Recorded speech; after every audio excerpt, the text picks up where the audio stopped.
I would usually say at this point that a primary is heating up, that the Republican presidential primary is heating up, but that would be a lie because as we've laid out on the show already today, it's already sort of set in stone, done deal for Donald Trump. So it's not really heating up, but what is heating up is the contest between the losers, essentially, to try to beat Trump's VP. But it's not apparently heating up for one of Trump's fiercest defenders because she's being left behind. Let's take a look at this reporting from Newsweek.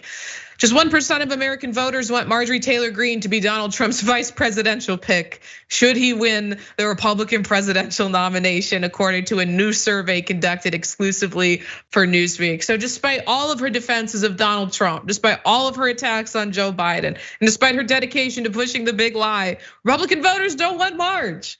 This is probably particularly insulting to Greene, who just recently bragged about knowing that she was on Donald Trump's shortlist for veep.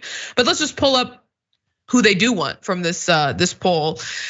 Apparently, Vivek Ramaswamy, which I have, okay, first, if you're a Republican voter and you think that Donald Trump is gonna put the name Ramaswamy after his on yard signs, if you think the Republican Party isn't so racist that they wouldn't let a man with a last name like Ramaswamy be the vice president, then I don't know what year you're living in, because that is absolutely the case. But if we could pull it back up just for 1 second, the second most high one is just don't know. And then third is Mike Pence, which is exceptionally funny because of course Mike Pence isn't gonna be his VP pick. Mike Pence did one good thing as vice president, and that was not literally try to steal the election. And because he did one good thing, he is dead to Donald Trump forever. Donald Trump, who I often refer to as the pettiest bitch in America. But I mean, Senator Turner, it is just we see a lot of these candidates who are obviously just vying to be VP. I can't help but think it's hysterical to see Marjorie Taylor Greene, who's done everything that she possibly can to suck up to Donald Trump, and the voters still don't want her. Well, Donald J. Trump may like MTG, but he's by himself on this one. He's the only one that does, at least according to this polling. So nothing delights me even more than the Republican voters rejecting this chick.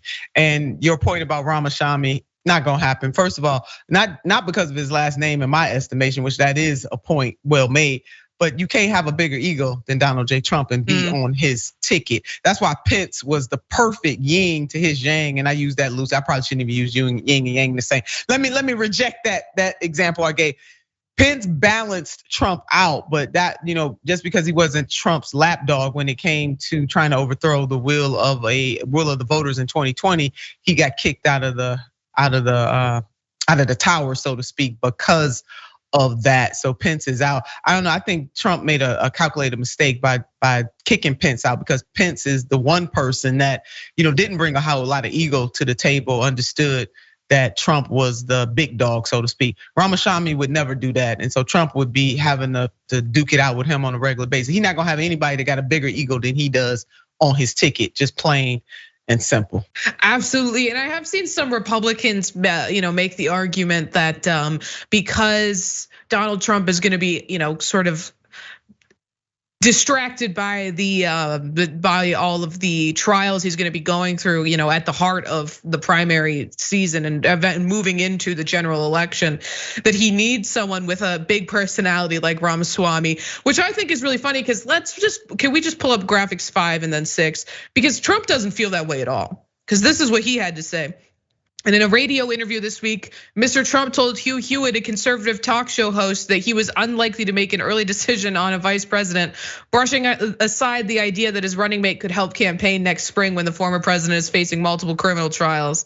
Continues on, he says, "There's never been a vice president that got a president elected because it doesn't work that way," Mr. Trump said. "It sounds good and everything, but the president gets himself elected." I think that just gives, that goes so in line with what you were just saying, that he doesn't want someone with a bigger ego than him. And I mean, that is so evidence to what he just said. I don't want a vice president to get me elected. He'd rather lose than have a vice president, who's maybe charismatic enough to get him elected.